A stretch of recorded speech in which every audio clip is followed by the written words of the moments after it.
Welcome back to the studio here at the Photography Show, where I am delighted to be joined by Charlie Phillips. Charlie, thank you very much for joining us. Thank you very much for having us. I haven't travelled outside of London for a long, long time, and it's a big day out for me. Oh, yes. I'll miss it for anything. Well, there are many of us here today delighted that you've made the trip out. Many other people have made the trip out. We'll be hearing more from you on the super stage in your talk. But looking forward to it. I wanted to grab you very quickly just to have a little whiz through life and pose you a question. Take us back, first of all, to Notting Hill, to the place of your childhood. When it was a ghetto, because it's now gentrified. It certainly has changed. Certainly has changed, and I can't afford to live there anymore. Not sure many people can. We've been overpriced, so I live out in a place called Mitcham in Surrey. Yeah. Nothing happens there. Everything finishes after news at 10 months. I still go back. Every weekend, because it's still my turf. It's roots, isn't it? Roots. That's family. It's like I go back home. It is my roots still. I'm over there every Saturday anyway in Port Bella Road, but I'm the working class, and thank God my end hasn't got gentrified as yet. But going back to those roots, you were there right at the beginning of an event that is famous across the world, the Notting Hill Carnival. You pictured, you snapped, to use your terms, the first Notting Hill Carnival event. What was it like to be there? Were you aware that something special was beginning there, and that you were the one who was capturing it in a way that nobody else was? Well, don't forget, Notting Hill was very, it was on the map. Since the first migration, they were part of the Windrush. Yes. People settled there, and over the years, it was a tight-knit community as well, And they decided, we've always had parties, illegal parties, shebeens, after-hours drink, because in those days, most people weren't welcome to the Hammersmith Pally or some of the dance places. So we had to make our own parties. We had to make our own celebration. So I was in my dark room one afternoon on a bank holiday Monday, and I heard all this commotion. And I thought it was a mini riot or something, because there's always commotion in Notting Hill. And I went out, and to my amazement, there were a few steel bands, there were a few people in costumes, and it was a nice little community. There was only about 500-600 people at the time, and that's where it started. And lo and behold, 50 years later, it's the biggest event in England, and the institution hasn't embraced it as yet. Too big. What other capital would have an event that attracts 2 million people over a weekend? It's unbelievable. It's not the photography show yet, but I know that many people do want to come who can't get a ticket quite yet. I know that, Were you aware, through that period of your career, before you put down the camera, were you aware, while you were taking those pictures in London, capturing the community, capturing life, that what you were doing was unique, that you were doing something no one else was doing? No, at the time I wasn't all that aware, because my parents only came here thinking we'd only spend 5 years. So I used to take all these photographs, put it in an album, hoping that one day when we go back to Jamaica, we can show what life was like in England, and that's part of the life, that's part of the era, But unfortunately, things weren't planned out, things didn't go to plan. Now, when I started documenting my community, it was during the Cold War in 1958-61. In Notting Hill, we used to have lots of illegal clubs, illegal parties, and used to have a big contingent of black American GIs. And this GI left the camera with my dad, couldn't get back to base. And he pawned the camera to my dad, and I used to do a paper round, and I started taking photographs, because the reason I started taking photographs, he also left a magazine called the Saturday Evening Post, and I was browsing through it. And this is the era when average family would live in one double room. That's my part, that's my story. And this story hasn't been properly told. And he left a magazine called the Saturday Evening Post, and I was browsing through it, and there's a picture called The Runaway. It's later on I found out it was done by an American artist called Norman Rockwell. Right. And I was really living on with that same condition because could have been about 12, 13 at the time. And I thought, living in one, I want to run away as soon as possible. Yeah? And this is how I started. And with a Kodak Renetta, I started it was 35 mil. And I couldn't afford it. I used to go to my local chemist. He's a very good friend, very good man who encouraged me. Nowadays when I talk, I tell people I didn't serve my apprentice, even though I wrote to Armstrong Jones. He never replied to me. I learned my trade from buying a Johnson's book from Boots Chemist. Yep. Do-it-yourself photography for 3 and 6. And that's how I started. And I didn't know till in the 90s that we're coming up to the 7th generation and we haven't got nothing to look back at. We have been documented our own community, and this is where after 40 years they found these photographs that's been sitting underneath my bed.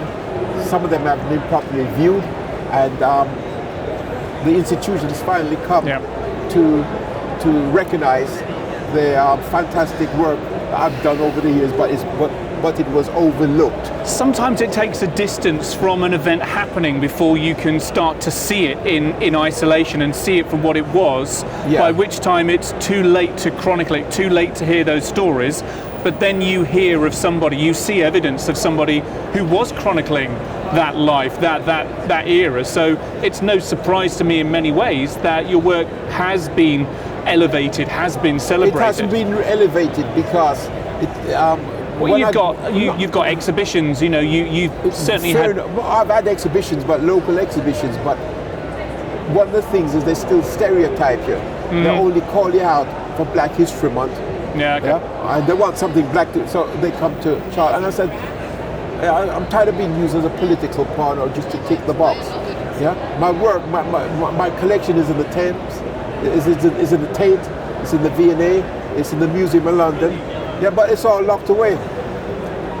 And they only take it out in Black History Month or when they want to put something black to tick the box. It's British history, isn't it? But that's what it is. Having said that, a man called Simon, who's revived it now, it's a man called Simon Sharma. After I'd done the book Notting Hill Gate in the 60s, he was amazed. And he included me in his book, Faces of Britain, because whether you like it or not, we are faces of Britain. Yeah. And he's revived my, I haven't taken a photograph for about 40 years because some of the photographs I might be showing this afternoon, I haven't taken them out for 40 years. They were under my bed, nobody wanted them, so we got a nice grant and we're trying to archive them. Yes, now, you have an archivist now, don't you? Yeah, we have an archivist, and we have I've got a lot of young volunteers in my community who wants to keep my legacy alive. They call me Uncle Charlie because they think I've got a good, nice story, and our story has been properly told because we haven't been given a proper platform to tell it. But having said that again as well, from the area in Notting Hill, there's a guy called Tim. Every year he has a Portobello Festival, and we have the Notting Hill Festival, and they include me. And I always remember how we started. He said, Charlie, you must have an exhibition. I said, I don't know where to have an exhibition. There's no galleries around. And he goes, I'll build you one. So the first year he made a gallery out of pallets. Right. The second year he made a gallery out of empty milk crates, and he took it in the local area in a disused park. And an abandoned train station, not train station, what do you call it? Okay. Where the train runs over. The arches. The abandoned arches. And and there again, he gave me an exhibition, and it's for local people. So I was like the Banksy of my time as well, because this is how I started. I had to hang my pictures on the railings, or in barbershops, or in hairdressing shops, or in mechanic garage.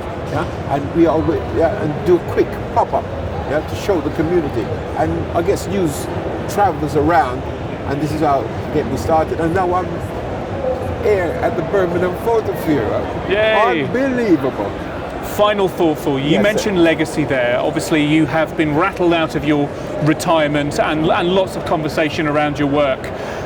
What is your mission now? Do you have a mission now? What do you want your legacy to be? You say you've got lots of help to bring your collection together. I'm so proud because I found out, like, within my community there's lots of volunteers. They call me Uncle Charlie, and I've got an abundance of work. Even some of the work I was looking at, I've completely forgotten everything about. Yet I'm so angry. I lost a lot of my collection deliberately, you know. So my legacy now. My legacy. I've taken a photograph professionally for about 25 years.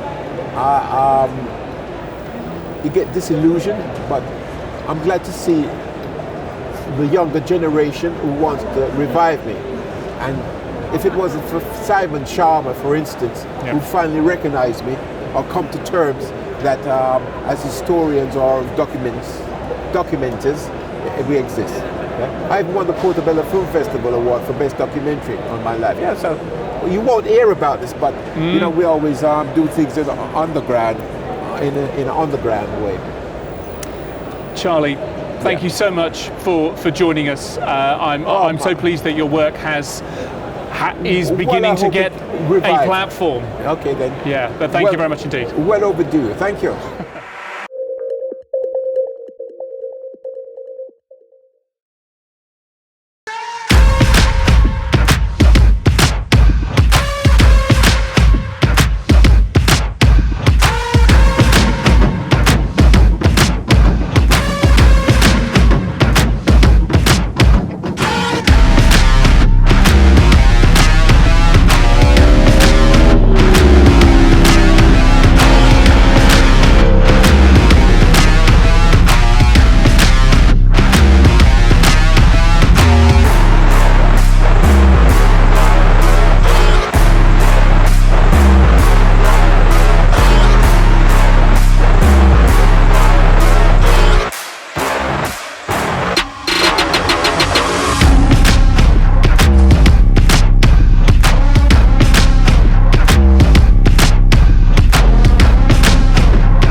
Hi guys, I'm Ben from Adaptalux. And I'm Sam, the company founder and product designer of the Adaptalux studio.